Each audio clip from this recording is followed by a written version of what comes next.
लेखक पंडित श्री राम शर्मा आचार्य जी की कहानी यानी वाणी। गुरु पूर्णिमा के पूर्ण पर्व पर प्रत्येक शिष्य सदा गुरु कृपा के लिए प्रार्थनाशील रहता है। वह उस साधना विधि को अपनाना चाहता है जिससे उसे अपने सतगुरु की चेतना का संस्पर्श मिले, गुरु तत्व का बोध हो, जीवन के सभी लौकिक दायित्वों का पालन निर्वाह करते हुए उसे गुरुदेव की कृपानुभूतियों का लाभ मिल पाए। शिष्यों गुरु भक्तों को कि इन सभी चाहतों को पूरा करने के लिए प्राचीन ऋषियों ने गुरु गीता के पाठ, अर्थ, चिंतन, मनन व निध्यासन को समर्थ साधना विधि के रूप में बताया था। इस गुरु गीता का उपदेश कैलाश शिखर पर भगवान सदाशिव ने माता पार्वती को दिया था। बाद में ये गुरु गीता नीमसारण के तीर्थ स्थल में सूत जी ने ऋषि गणों को सुनाई। भगवान व्यास ने स्कंद पुराण के उत्तराखंड में इस प्रसंग की बड़ी भावपूर्ण रीति से वर्णन किया है। शिष्य साधक हजारों वर्षों से इसे लाभान्वित होते रहे। गुरु तत्व का बोध कराने के साथ यह एक गोपनीय साधना विधि भी है। अनुभवी साधकों का कहना है कि गुरुवार का व्रत रखते हुए बिन योग और ध्यान के साथ संविधि से इसका पाठ किया जाए तो शिष्य को अवश्य ही अपने गुरुदेव का दिव्य संदेश मिलता है। सब में ध्यान में या फिर साक्षात से सतगुरु कृपा की अनुभूति होती है। शिष्य के अनुराग व प्रगाढ़ भक्ति से प्रसन्न होकर गुरुदेव उसकी आध्यात्मिक व लौकिक इच्छाओं को पूर्ण करते हैं। यह कथन केवल काल्पनिक विचार नहीं बल्कि अनेकों साधकों की साधना भूति है। हम सब भी इसके पाठ, अर्थ, चिंतन, मनन व निधिध्यासन से गुरु तत्व का बोध पा सके, परम पूज्य गुरुदेव की कृपा से लाभान्वित हो सके। इसलिए इस ज्ञान की मंत्र क्षमता वाले गुरु गीता के श्लोकों की भावपूर्ण व्याख्या की जाएगी। लेकिन सबसे पहले साधकों को इसकी पाठ विधि बताई जा रही है ताकि जो साधक इसके नियमित पाठ से लाभान्वित होना चाहे हो सके। गुरु गीता के पाठ को शास्त्रकारों ने मंत्र जप के समतुल्य माना है। उनका मत है कि इसके पाठ को महीने के किसी भी गुरुवार को प्रारंभ किया जा सकता है। अच्छा हो कि साधक उस दिन एक समय अस्वाद भोजन करें। ये उपवास मनोभावों को शुद्ध या भक्तिपूर्ण बनाने में समर्थ सहायता की भूमिका निभाता है। इसके बाद प्रवृत्तिकरण आदि आश्रम करने के पश्चात पूजा वेदी पर रखे गुरु जी के चित्र का पंचोपचार पूजन करें। तब दशा दाएं हाथ में जल लेकर विनियोग का मंत्र पढ़ें। विनियोग मंत्र पढ़ने के बाद हाथ के जल को पास रखे किसी पात्र में डाल दें। दरअसल ये विनियोग साधक को मंत्र ही पवित्रता महत्ता का स्मरण कराता है। मंत्र के ऋषि देवता बीज शक्ति व कीलक की ये याद कराता है।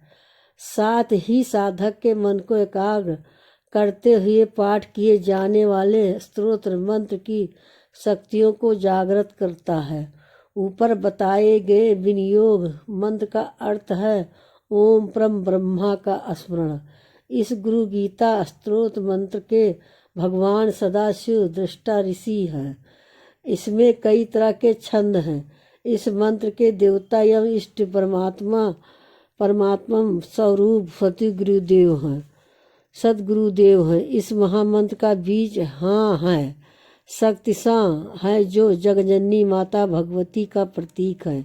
क्रो को बीज से इस कीलत किया गया है। इस मंत्र का पाठ या जप सतगुरु की कृपा पाने के लिए किया जा रहा है। इन विनियोग के बाद गुरुदेव का ध्यान किया जाना चाहिए। ध्यान मंत्र निर्मल है। इस ध्यान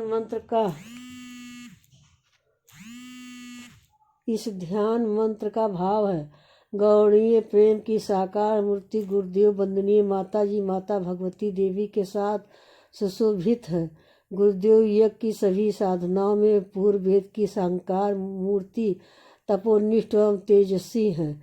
शिष्य और भक्तों से सेवित गुरुदेव करुणा के अमित सागर हैं। उन आचार्य श्रेष्ठ श्री राम का अपने गुरुदेव का साधक ध्यान करें।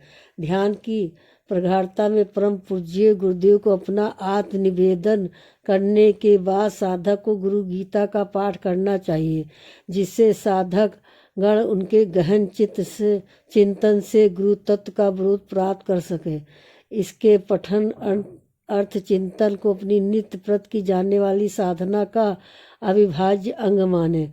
गुरु गीता का प्रारंभ ऋषियों की जिज्ञासा से होता है। नीमसारण के तीर्थ स्थल में एक विशेष सत्र के समय ऋषिगण महिष सूत से कहते हैं, हे सूत जी, गुरु गीता को गुरु से भी बृहत्तर विशेष विद्या कहा गया है। आप हम सभी को उसका उपदेश दें। आपकी कृपा से हम सब भी उससे सुनने का लाभ प्राप्त करना चाहते हैं। महिष सूत ने कहा, सूत उचाओ। ऋषि गणों, ये बड़ी प्यारी कथा है। इस गुरु गीता के महाज्ञान का उद्गम तब हुआ जब कैलाश पर्वत के अत्यंत रमणीय वातावरण में भक्त तत्व के अनुसंधान में अग्रणी माता पार्वती ने भक्तिपूर्वक भगवान सदाशिव से प्रश्न पूछा। हे देव्योवाच, देवी बोली, हे देवोदेव, हे परमात्मा जगद्गुरु, हे सदाशिव, हे महादेव, आप मुझे गुरु दीक्षा दे। हे स्वामी, आप मुझे बताएं किस मार्ग से जीव ब्रह्मा स्वरूप को प्राप्त करता है। हे स्वामी, आप मुझ पर कृपा करें। मैं आपके चरणों में प्रणाम करती हूँ। यही आदि जिज्ञासा, यही है प्रथम प्रश्न, यही वो बीज है जिससे गुरु तत्व के बोध का बौद्धिक तरु अंकुरित हुआ। भगवान शिव की कृपा से पुष्पित पल्लवित होकर महावृक्ष बना। इस मधुर प्रसंग में आदि शक्ति जन्माता ने स्वयं शिष्य भाव से प्रश्न पूछा है। चित्त शक्त स्वयं आदि शिष्य बनी है। जगत के स्वामी भगवान महाकाल आदि गुरु हैं। इस प्रसन्न का सुखद साम्य परम वंदनीय माता जी एवं परम पूज्य गुरुदेव की कथा गाथा से भी है। इस परम विशाल महाव्यापक गायत्री परिवार की जननी वंदनीय माता जी आदि शिष्य भी थीं। उन्होंने हम सबके समस्त शिष्य का अनुकरणीय उदाहरण प्रस्तुत किया। वे हम सबके लिए माता पार्वती की भांति हैं, जिनकी जिज्ञासा और तब से ज्ञान की योग सृष्टि हुई। माता पार्वती ने अपनी भक्ति पूर्ण जिज्ञासा से भूत वर्तमान और भविष्य के सभी शिष्यों एवं साधकों के समक्ष विनय यात पात्रताम का आदर्श सामने रखा। जो अपने संपूर्ण अंतकरण को गुरु चरणों में समर्पित करके गुरु दीक्षा प्राप्त की प्रार्थना करता है, वही तत्व ज्ञान का अधिकारी होता है।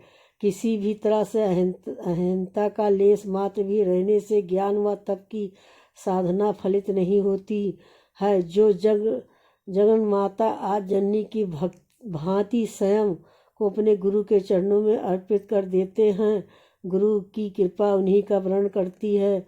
करुणा सागर कृपालु गुरुदेव उन्हीं को अपनी कृपा का वरदान देते हैं। इस वाणी को सुनने के लिए बहुत बहुत धन्यवाद। आपने जो सब्सक्राइब करा था उसके लिए तहे दिल से धन्यवाद करती हूँ।